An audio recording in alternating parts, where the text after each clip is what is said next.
तुलसी जगत माता है, ये हम सबको पता है। तो हम यदि यूं कहें कि तुलसी का पौधा हमारे घर के आंगन में या फ्लैट में रहते हो तो बालकनी में होना ही चाहिए, और हर रोज 4-5 पत्तियां किसी भी तरह से खानी भी चाहिए।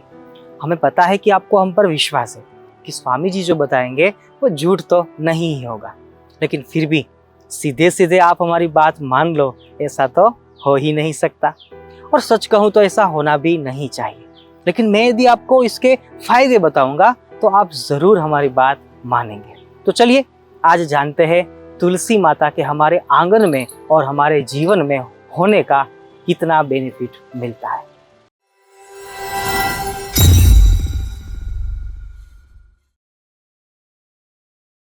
गर्ग संहिता के विश्वजित खंड के आधार पर हम ये बात जान सकते हैं कि देवता और दानवों का जो सागर मंथन हुआ था, उसमें जब अमृत कलश प्राप्त हुआ तब भगवान नारायण ने मोहिनी रूप धारण किया और देवताओं को अमृत पान करा दिया। इसी बीच राहु और केतु नामक राक्षस का वध हुआ और उसकी खून के बूंद से प्याज और लहसुन बने। ये कथा प्रसिद्ध है और इसीलिए ही प्याज और लहसुन में औषधीय गुण पाए जाते हैं। लेकिन असुर के खून से मिश्रित होने के कारण वैष्णव के लिए और भगवत भक्तों के लिए खाने में वर्जित है। लेकिन वो अमृत कुंभ में जो आखिरी बूंद बची थी, जो प्रभु ने पृथ्वी पर गिराई थी, वो जाकर तुलसी के पौधे के रूप में बड़ा हुआ। और यही कारण है कि तुलसी के अंदर भी अमृत जैसे गुण पाए गए हैं। एक मिनट, इसका मतलब ये नहीं होता कि तुलसी का सेवन करने से आदमी अमर हो जाता है। नहीं, मरना तो हम सबको है ही, लेकिन इनका सेवन करने से जितनी भी आयु हमारी लिखी होगी वो आयु स्वस्थ और तंदुरुस्त अवश्य पसार होगी। क्योंकि श्रीमद् भगवत गीता में भी लिखा है कि स्वस्थ शरीर से ही स्वस्थ मन बनता है और स्वस्थ मन से ही ईश्वर भक्ति ज्यादा होती है। So let's get started. Ayurveda में तुलसी के पौधे को औषधीय गुणों का खजाना कहा गया है। इसका धार्मिक महत्व तो है ही, लेकिन वो हम दूसरे वीडियो में विस्तार से जानेंगे। आज केवल औषधीय भाषा में बात करेंगे और इसीलिए ही तुलसी माता ऐसा वर्ड यूज नहीं करेंगे, बल्कि केवल तुलसी शब्द का ही प्रयोग करेंगे। नंबर 1, तुलसी विटामिन्स और मिनरल्स का भंडार है। इसमें मुख्य रूप से vitamin C, calcium, zinc, iron और क्लोरोफिल पाया जाता है, जो हमारी रोग प्रतिकारक शक्ति को बढ़ावा देते हैं। इसके अलावा इसमें एंटी इन्फ्लेमेटरी और एंटी बैक्टीरियल गुण पाए जाते हैं, जो शरीर में आए हुए कोई भी रोगों की शक्ति को तोड़ने का काम करते हैं। नंबर 2, खाली पेट से तुलसी का सेवन करने से इम्यूनिटी सिस्टम मजबूत बनता है। और हाँ, ये इम्यूनिटी क्या होती है ये तो कोविड-19 के समय में हम सब ने देख ही लिया है।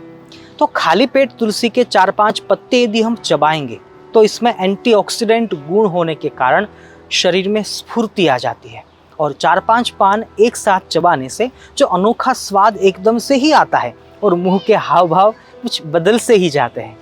इससे हमारी बॉडी के सभी चेता तंतु जागृत हो जाते हैं और हमारा मन इससे स्थिर हो जाता है। नंबर 3, मॉडर्न रिसर्च के अनुसार तुलसी का रस शरीर में धमनियों को शुद्ध करने में कारगर है और इससे ब्लड सर्कुलेशन की क्षमता भी बढ़ती है, और इनसे ही ओरल और ब्रेस्ट कैंसर के विकास को रोकने में इससे शक्ति मिलती है। नंबर 4, सुबह सुबह तुलसी के पत्तों को चबाने से ब्लड शुगर लेवल को कंट्रोल रखने में मदद मिलती है। इनका डेली रूटीन सेवन से डायबिटीज मरीजों को अवश्य फायदा होता है। अभी जो ये वीडियो देख रहा है उसे मैं ये ज़रूर कहूँगा कि आपके घर में यदि कोई डायबिटीज़ के पेशेंट है तो ये आपकी जिम्मेदारी है कि उसे हर रोज़ सुबह तुलसी के कुछ पान अवश्य खिलाएं। एक बात कहूँ, शुगर के मरीजों को इसकी आदत डाल ही लेनी चाहिए। पूरे दिन में जब भी मौका मिले कुछ पत्ते तुलसी के ज़रूर चबाएं। ये रामबाण इलाज है। नंबर 5, धूम्रपान करने से या कोई और कर रहा है उसका धुआं यदि हमारे श्वास में जा रहा है, जिसे हम पैसिव स्मोकिंग भी कहते हैं, तो इससे लंबे समय के बाद हमारे फेफड़े गंदे हो जाते हैं और फेफड़ों की बीमारी होने लगती है। और विश्वास करिए, जिन्हें भी फेफड़ों की बीमारी एक बार शुरू हो जाती है वो फिर जाने का नाम ही नहीं लेती। तो इससे अच्छा है कि हम फेफड़ों को स्वस्थ ही रखें, और इसके लिए तुलसी अक्सर उपाय है, क्योंकि तुलसी के अंदर विटामिन सी, सिंड्रोम और यूनिजोल भरपूर मात्रा में होते हैं, जो फेफड़ों की शक्तियों को बढ़ावा देते हैं। नंबर 6, जोड़ों में होने वाली सूजन और जलन की पीड़ा में तुलसी का सेवन एक बेहतर विकल्प है, क्योंकि इनमें किसी भी प्रकार का सूजन कम करने वाले एंटीऑक्सीडेंट होते हैं, जो जोड़ों की बीमारियों में बहुत मदद करते हैं। नंबर 7, हमारे शरीर में कई प्रकार के हार्मोन्स होते हैं, जो हमारे रक्त प्रवाह के माध्यम से शरीर के कार्यों को नियंत्रित करने में मदद करते हैं। हालांकि अगर इसमें किसी प्रकार का असंतुलन हो जाए तो शरीर की सामान्य गतिविधियों पर इसका दुष्प्रभाव भी होता है, जैसे कि अचानक से सिर में दर्द होना, छाती में दर्द होना, शरीर के कोई भी अंगों में दर्द होना और मानसिक तनाव, जिसे हम स्ट्रेस कहते हैं, वो भी हार्मोन्स की संतुलन से ही होता है। तो कोर्टिसोल नामक ऐसा ही एक आवश्यक हार्मोन है जिसकी कमी और अधिकता दोनों ही हमारी सेहत के लिए हानिकारक हो सकती है। कोर्टिसोल को शरीर की तनाव प्रतिक्रिया के लिए आवश्यक माना जाता है। इसका स्तर शरीर में जब बढ़ता है तब स्ट्रेस और डिप्रेशन की समस्या बढ़ने लगती है। लेकिन इन शॉर्ट में कहे तो ये कोर्टिसोल नामक हार्मोन्स को संतुलन बनाए रखने में तुलसी एक बहुत आवश्यक उपाय है। और तुलसी में पाए जाने वाला यूजिनोल और एंटीऑक्सीडेंट बलगम और यूपस को बाहर निकालने में मदद करती है। और अब लास्ट में मैं ये नहीं कहूँगा कि आपको चाय पीनी चाहिए या नहीं पीनी चाहिए, लेकिन ये ज़रूर कहूँगा कि यदि आप पीते हो तो तुलसी के पत्तों को चाय में उबालो, और नहीं भी पीते तो दूध में डालकर उबालो। अरे रुको, दूध भी नहीं पीते तो सिर्फ पानी में तुलसी दल को डालकर उबाले और ठंडा करके पिए।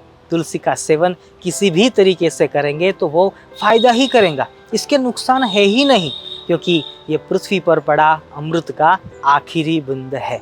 लेकिन हाँ, अंत में मेरी आपसे विनती है कि सूर्योदय से पहले और सूर्यास्त के बाद आप कृपया तुलसी के पान कभी भी ना तोड़ें, क्योंकि इससे दोष लगता है। लेकिन उसकी बात हम दूसरे पार्ट में विस्तार से करेंगे, क्योंकि आज यदि ये वीडियो हम लंबा करेंगे तो आप बोरिंग हो जाएंगे। लेकिन दूसरा पार्ट देखना हो तो कमेंट में ज़रूर लिखना।